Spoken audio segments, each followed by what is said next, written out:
Hi, I'm Philidor, And I'm Clara, and this is a sheep staring at me. a podcast on history, culture, literature. Geeky things in life in general. And this is our Pride special, I guess. And we've got a guest. Hi, I'm Sophie. Yeah. So we did have a plan, which I now forgot, but wrote down. Um, okay. So one might ask oneself, haha, why the heck we're doing a Pride special, because everyone's doing a Pride special or something about Pride, I guess. And yeah, and I don't know if we know why we're doing a Pride special, but I guess it matters to us. I don't know. Do you know why?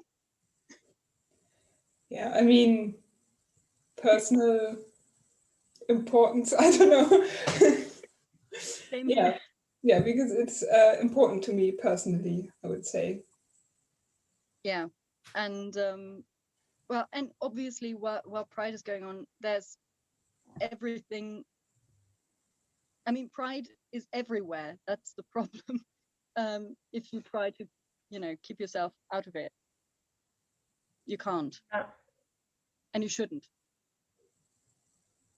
And I'm rambling, so Clara, please help. yeah, I would say that pride is personally important to me. And I would also say that it's often misunderstood because of the word pride, um, maybe especially in a German context, because Stolz seems like a negatively connotated word. Um, and especially because of that, it's important to highlight the issues that the Pride movement and social equality movements in every aspect of basic human rights stand for. Yeah, and I would also say that a lot of people think that because it is called pride, that they think that we are better than straight people or cis people, but I wouldn't say that that is the case with pride. I Yeah, guess we're just probably overlooked a bit more, especially Yes. historically. Yes.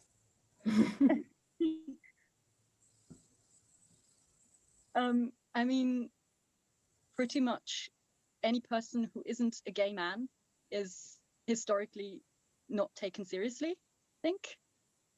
Not that much. Gay men, I mean, were at least seen to be like a problem.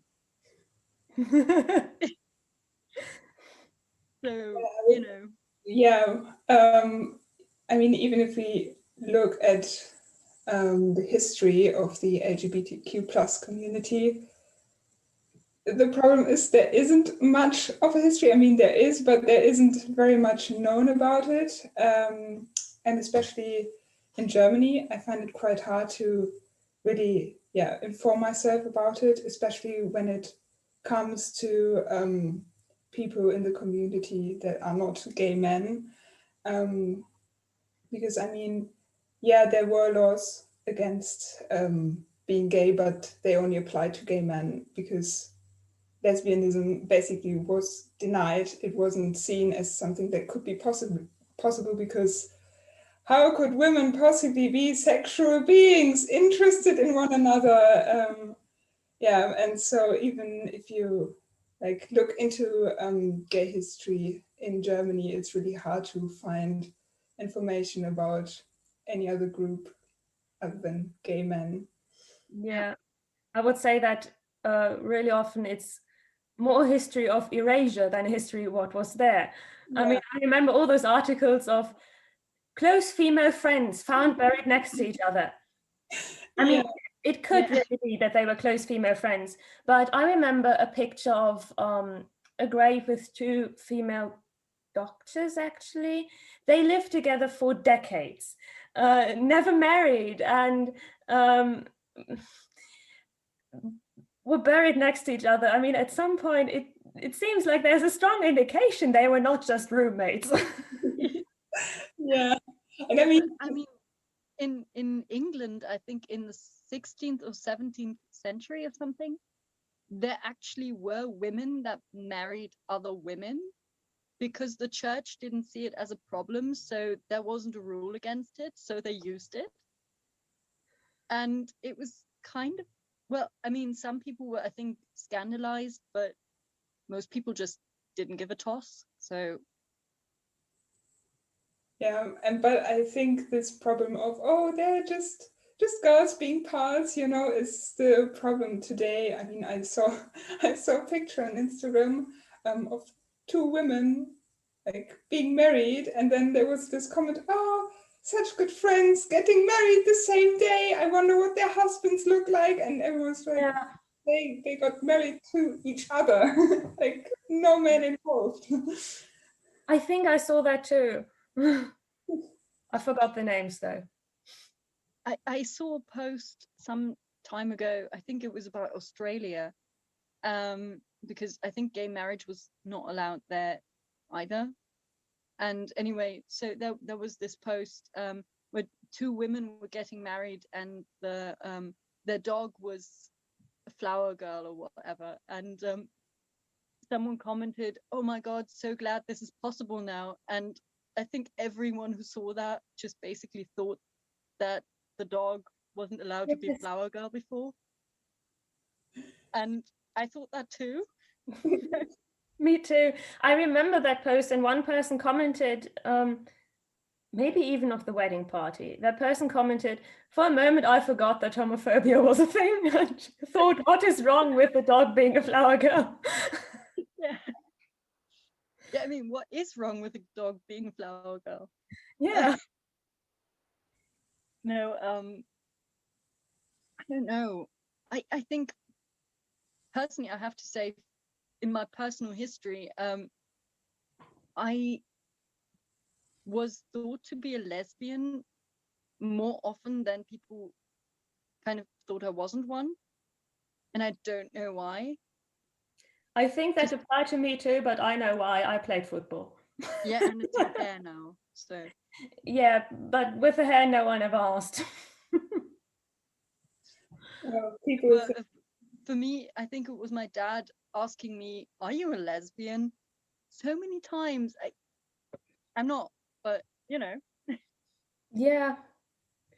I remember being asked a lot with female friends when I was younger, and I went totally against the stereotype of a lesbian back then with hip long hair, and I was never girly. So I didn't go totally against You that. know, just saying the hip long hair isn't against the stereotype. It's your thing, yeah. But I was always asked, are you two together? Are you in love with her? Yeah, and that's coming from the two ones who aren't actually lesbian. Yeah. Yeah, and everyone always thinks that I'm totally straight, so I didn't. So I didn't think that. I remember, I'm sorry, I didn't want to interrupt you. I was finished talking, so Okay. To that topic of assuming sexuality or making jokes about that, I remember something that happened when I was in England with Lovis. Shout out to Lovis. We were she was trying on a dress in a charity shop we were working in, or she was allowed to take that home where we were staying, and she didn't know where the buttons went, if they went in the front or in the back, because the cut seemed so that the buttons went in the back, but then the tag was in front. So the next morning, she told the lady we were working for that she wasn't sure about that, and that lady we were working for wasn't sure either. And I only realized hours later what she had said, because she fiddled around with the buttons, turned to me and said, "Well, you're both ways sort of girl anyway, aren't you?" A both ways sort of girl. And then she left us with the dress, and we were both a bit dumbfounded what that had to do with the dress. And hours later, realization happened. So yeah, to everyone else who got that, props to you. I didn't for hours. Yeah. Okay. Just because I didn't prepare anything, again, I'm just winging it, as one might have noticed. What do we know about the history of Pride Month? Because I do know a few things, but I don't really know anything. I genuinely don't know anything apart from the fact that it started, I think, in 1970. But the riots in 1969, but I don't know anything more. So yeah, yes, I've got some notes that I can tell you about, because I did know Stonewall 69, that riot, but not a lot more. And I thought, well, it isn't just Stonewall, isn't it? And what I found, which is, I think, important to note, is that that wasn't the point at which Pride started, at which, at which gays started to happen. Because a lot of people say, gays haven't always been here. Yes, they were. But that's just the problem, that the visibility wasn't as high, and not only visibility, but basic human rights, civil rights, and acknowledgement of just, loving who you want to love. And I read that even in the early 50s and early 60s, there were several Pride events typically held during times that, there were several Pride events as counter movements to discrimination that was happening, and they were for self-affirmation, basic dignity, equality, and generally increased visibility. And the earliest demonstrations happened in the 50s and 60s in the US to inform and remind citizens that LGBTQ plus people were not getting basic civil rights. And they were organized by organizations such as Daughters of Bilitis and the Mattachine Society, if that means anything to anyone. And that was well before what we in Germany know as Christopher Street Day. Yeah. And I also looked into the Stonewall riots a little bit more. And again, those were not the first riots. There were riots before that in LA, for example, or San Francisco, but this one is kind of the one that is the best known. And that night the police raided the Stonewall Inn, which was a gay bar in New York City. They arrested people, beat them up, etc. The customers there in the bar, they resisted and started kind of a rebellion, protested against the discrimination of the queer community, and that kind of ignited more protests in the next weeks. But what I found really interesting is that nobody really knows who started it, because I think most people who kind of have looked into gay history a little bit assume that it was Marsha P. Johnson and Sylvia Rivera that started the riots, but I think both of them have denied it already.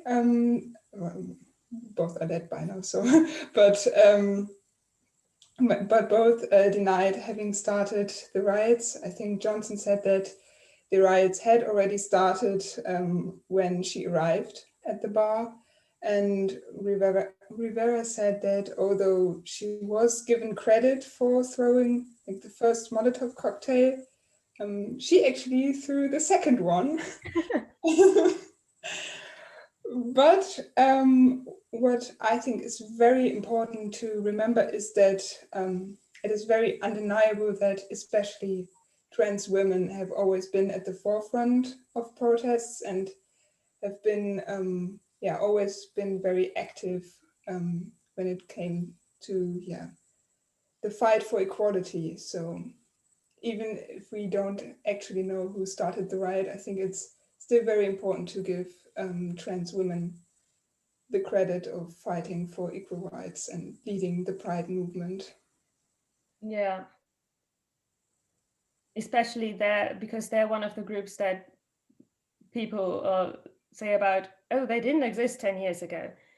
Yeah. No, they didn't have the friendly environment to come out 10 years ago, which just, I mean, they still have problems with that in some areas, which is a sad fact. But I would carefully say that it's slowly getting better. But the fact that it's taking so long just speaks for the fact that it was needed back then and is still needed. Yeah, also in the article that I read where Rivera oh God, talked a little bit about the night and what happened in the Stonewall Inn, she also said that they were never really welcomed, even in the queer community, except when it came to fighting for equal rights, because they were always at the forefront because they didn't really have to lose anything.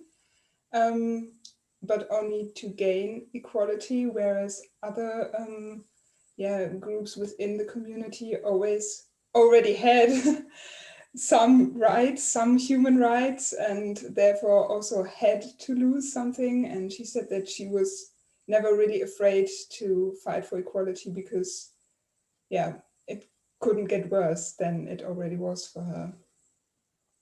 Yeah. But I mean, I just remembered to Clara's point that people say there weren't any that people say, there weren't any trans people 10 years ago or whatever, or I don't know. They existed historically. I mean, like 2000 years ago, they were existent. Yeah. Yeah. And that's a long time. So I mean, I don't know anything specific, but I do know that, quite a lot of indigenous groups, I think in America, had trans people and were completely okay with that and just didn't care. The Maori And, of Hawaii, yeah. Yeah. And that hundreds of years ago. So, I mean, it's wrong to say that they didn't exist just because people don't know. Yeah, And it's kind of an easy way out to justify one's own intolerance. yeah, or also those people, and there's a lot of them who say, being bisexual seems to be quite a kind of a like a thing these days. It seems to be modern. No, it's just okay now. So, it's okay for our generation to say, hey, yeah, I'm kind of interested in at least two genders.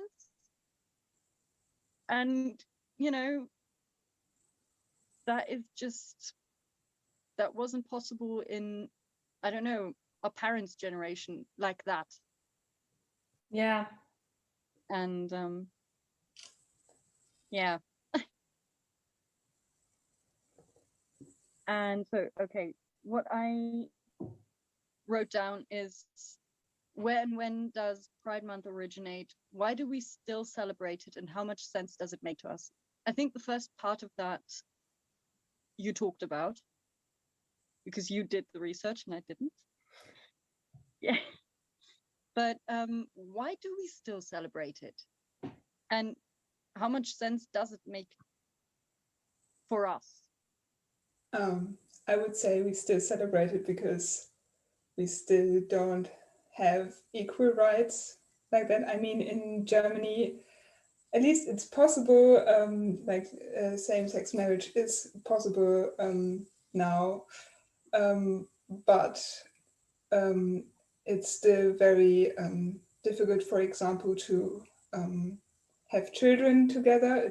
It's more difficult than for straight couples, not just because of the process, but also, for example, if there is if two women have a child together, then only the biological mother can put her name in the like birth document, while the other mother can't, and has to adopt that child later. Whereas it's like when a straight couple goes to a hospital and the woman is pregnant, then nobody asks whether the man is the biological father or not. Like, it's just accepted that those people are family and they have all the rights as a family, whereas for a lesbian couple, for example, Yeah. that's not the case. Yeah. And even if the man going along with it isn't the father, Yeah. and that's known, and that nobody cares. Mm. Yeah, if we say, write him down as the father, then he is the father. Like, Yeah. nobody asks. It's not even just accepted like that. It's by law assumed that if a woman comes in with a man she's married to, then that's the father of the child. Exactly. But also, I remember an instance when I was in school, that a friend of mine asked me pretty much out of nowhere, hey, just theoretically, if you were to be adopted because you didn't have any family anymore, and you had the choice between not being adopted or being adopted by a gay couple, which would you choose? And I was like, well, if the gay couple's nice, I guess them. Yeah. You know, because and then there were two other students who were completely confused by that, because they'd been brought up to think that that was wrong and that was unnatural, and that's still a thing, that people are brought up like that. And I mean, for me, it wouldn't matter. I guess it would just matter if the people could be a family for me, and not what their genders or sexes or whatever are and whom they love. I mean, doesn't matter. Yeah. They love you. Yeah, I mean, if they do, that's nice. Yeah. So Yeah. yeah.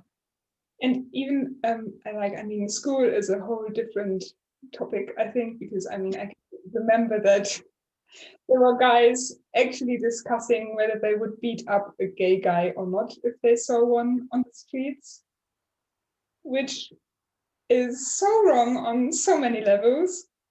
But even in university, and even like within our studies, where you would think that people would be more open-minded and would know more about the topic, sometimes I just sit there in courses and thinking to myself, okay. Because, for example, one time I had a course on Joan of Arc, and we read a play that was written by a gay woman, which was basically her coming out play.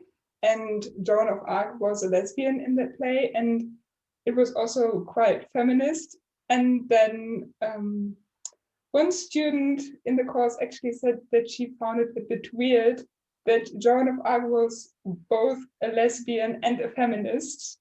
I was just sitting there like, should I say something? Yeah. There's other situations that are slightly uncomfortable, but more than slightly sometimes. And she also said, like, it was so confusing to her that on the last couple of pages, like, Joan of Arc suddenly turned out to be a lesbian. And then I was just like, well, actually, the author said that it was her coming out play, so I wasn't really surprised.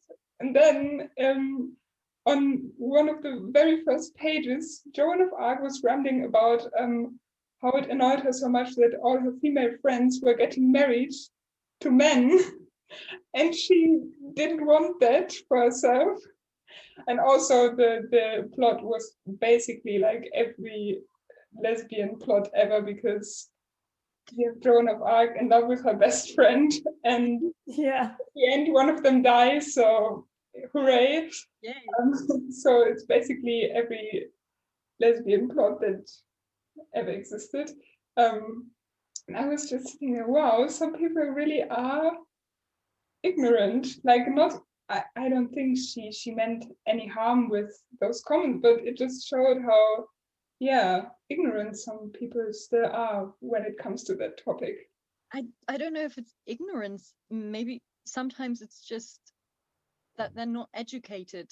Yeah, I you know, mean that that by they just, yeah. I mean, I remember when I was little, people would always tell me, you go play with the dolls and the boys play with the cars. And I didn't agree with that. And I also had short hair, which wasn't my choice, but so that was always kind of weird. And my father was really embarrassed when people thought I was a boy. I didn't care, like, or that people, if I played with a boy, people asked, oh, is he your boyfriend? And I was like 5. I mean, that's so wrong on another level too. Yeah. Yeah.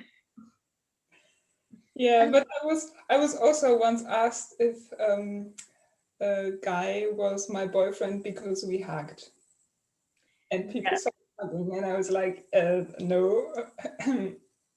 Why would you think that we're together just because we were hugging?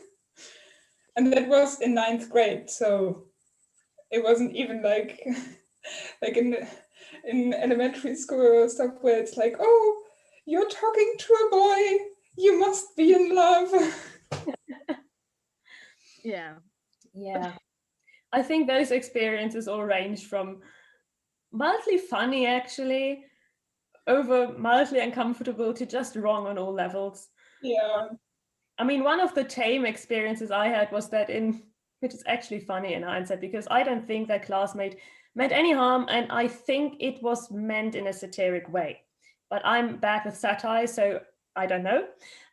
We were listening to Queen in music class, and one boy half complained, half noticed that it sounded gay.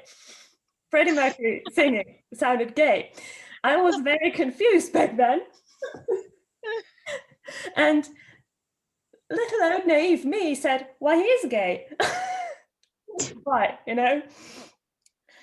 But yeah, first of all, how can you sound gay? Second, yes, that's Freddie you're talking about. He would have laughed at you had he heard you say that and said, that's me, baby. So that was one of the funniest bits I had to listen to in that regard. Well, I mean, yeah, I guess one can sound gay to that, but I think that's just also part of the history of being gay, I guess. Because yeah, it wasn't allowed. It was, especially in England, I think there's quite a part of gay culture that is just focused around having an own language, basically, an own slang, and finding out who's also gay just through talking. yes. And other people wouldn't get it because obviously they're not in on it. I mean, it's still there. I mean, do you listen to Girl in Red meme? Yeah. Perfectly sums it up. Yeah, but I think that then, like, queer coding was even more important than nowadays, because yeah, it was dangerous for you to just go and say, yeah, I'm gay. Hello. And even if you did say that, people might have just thought that you're just happy. Yes. Because language. True. Yeah, I remember having that confusion. I realized very late that gay also means happy, because the first time I heard the word was in Freddie Mercury singing The Great Pretender, and he sang, I'm gay as a clown, and I thought, well, there's probably gay clowns. Fair enough. You do you. And years later, I realized, oh, he actually means happy. He's not singing about his sexuality.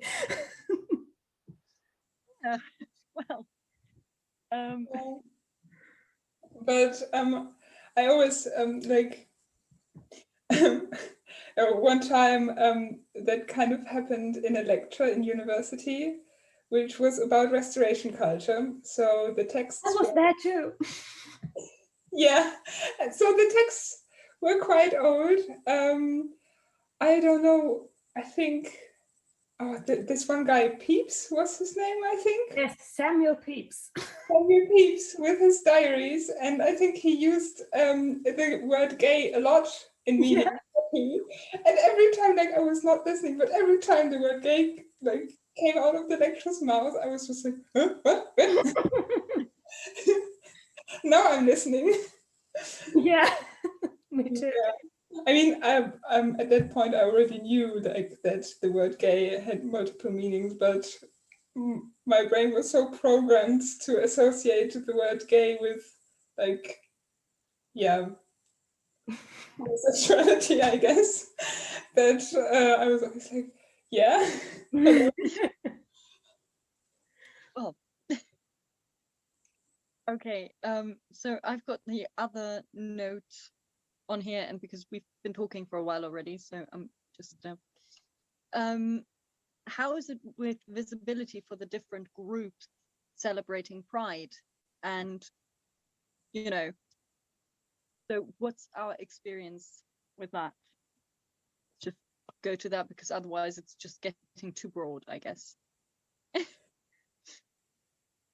Yeah, I would say as a white cis lesbian, I'm kind of in a lucky spot because, yeah, when you talk about gay people, people usually mean gay men and lesbians, basically. And those are, I think, like the groups that still have the most representation in media and books and stuff. But I would still say that there's room for more, especially because lesbian representation isn't always that good, especially in movies. When it comes to the male gaze, to sexualization, fetishization, that's still, I think, a big topic. And yeah, could be better. Have you watched Booksmart? No, but I want to. It's, I mean, on that part with, you know, visibility for lesbians, it's really good. Yeah, I mean, they've seen done some. that well. Yeah, I've seen some clips and I want to watch it really badly. But yeah, a movie that I cannot recommend, even though it's kind of listed as a lesbian classic, is Blue is the Warmest Color. It's when, like, it really is like very sexualizing, especially knowing that the director, yeah, kind of forced the two actresses to do stuff that they weren't comfortable with. And yeah, it's very explicit.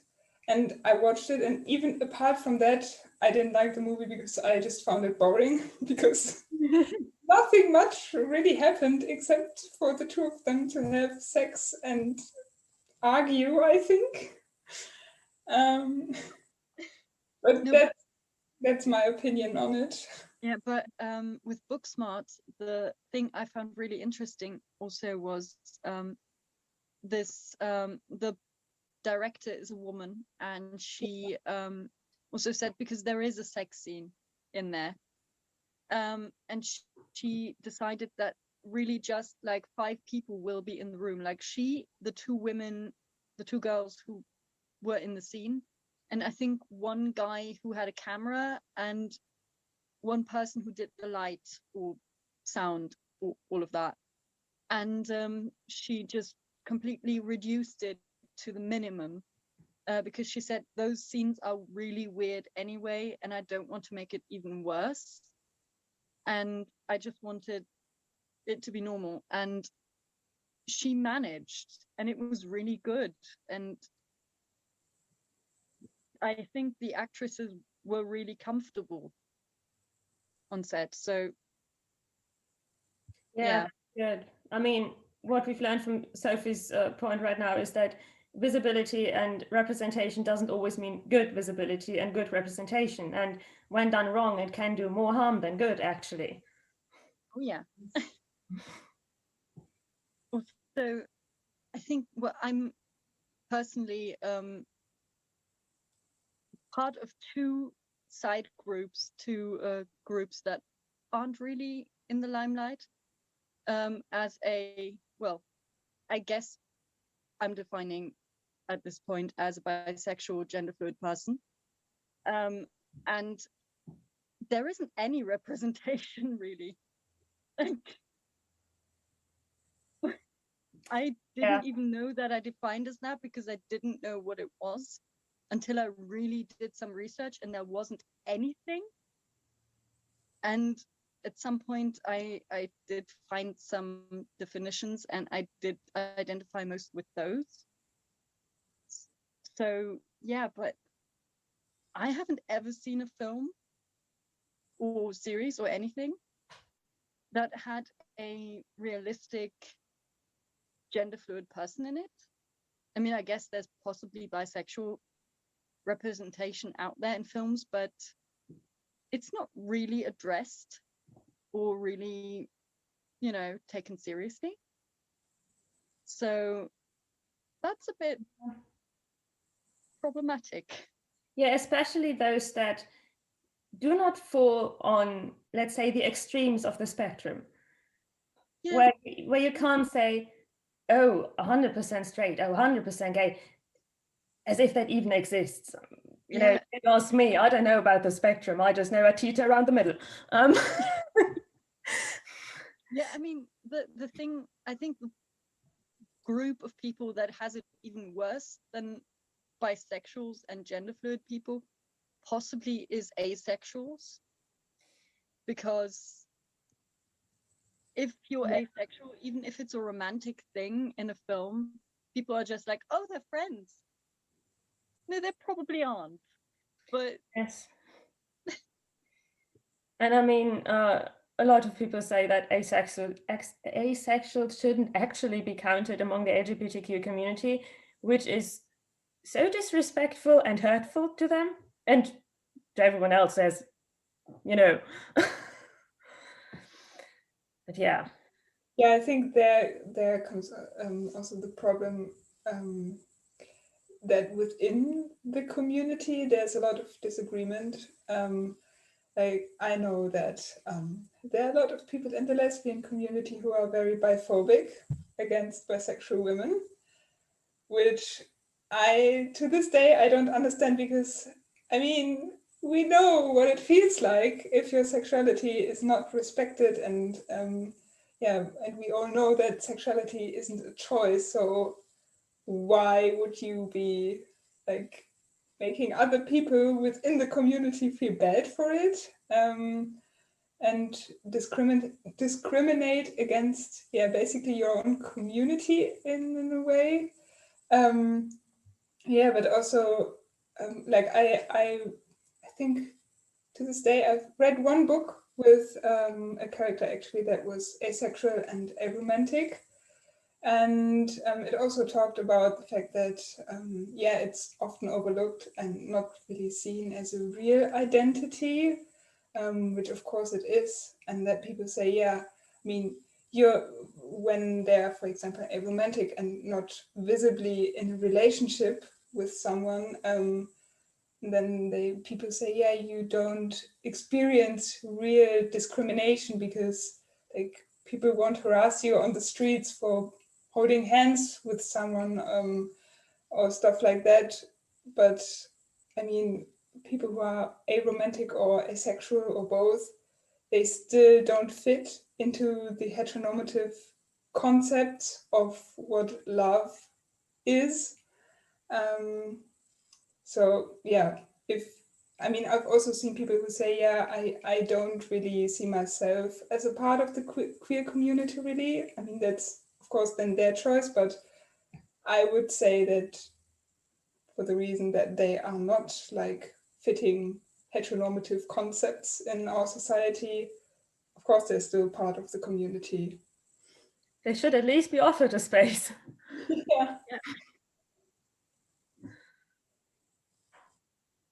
Yeah. Okay. So, and I've got the question in brackets, what can we do to even things out? Because, well, obviously, as we have talked about, there isn't visibility for everyone, and there isn't, the possibility to just.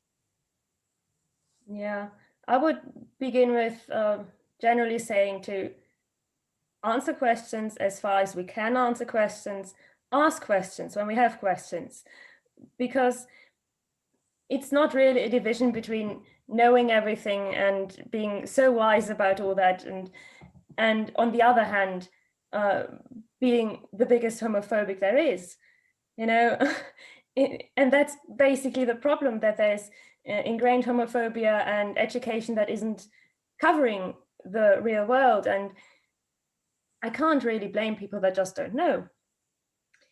But I would see it without sounding too melodramatic. I would see it then as my duty to answer their questions and say, hey, this is what I know, this is where you can look. And yeah.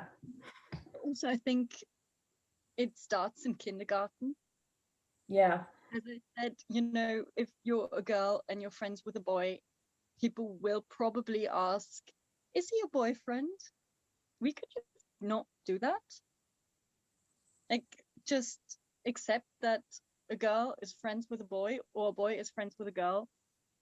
I mean, Yeah. Yeah, and I would usually people aren't really interested in sex, so just. Yeah.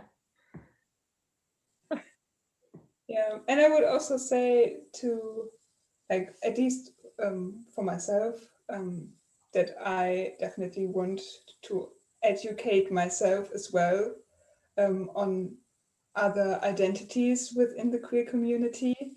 And for example, I noticed around me were a lot of people who kind of had those stereotypes against bisexual people, for example, that are very prominent in the media. And I don't know, I would say always educate yourself as well, even if you already know a lot about a topic. There's still things, if they don't affect you directly, that you might not notice. And you might not notice that there are a problem. And especially when it comes to intersectionality, that there are people, for example, if you're a person of color and also in the queer community, your experience will be different, like from a white person, or if you don't fall within the gender binary, for example, then your experience will also be different than from someone who is cis. So yeah, always educate yourself, I would say. And keep an open mind, because, pretty much anything is possible, I think. And yeah.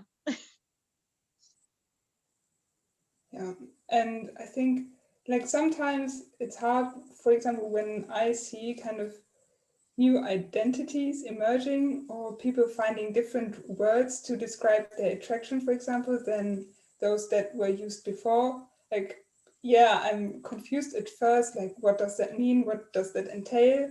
But it's not that hard to just do a quick Google search and then try to learn about it. And yeah, keep an open mind, I would say.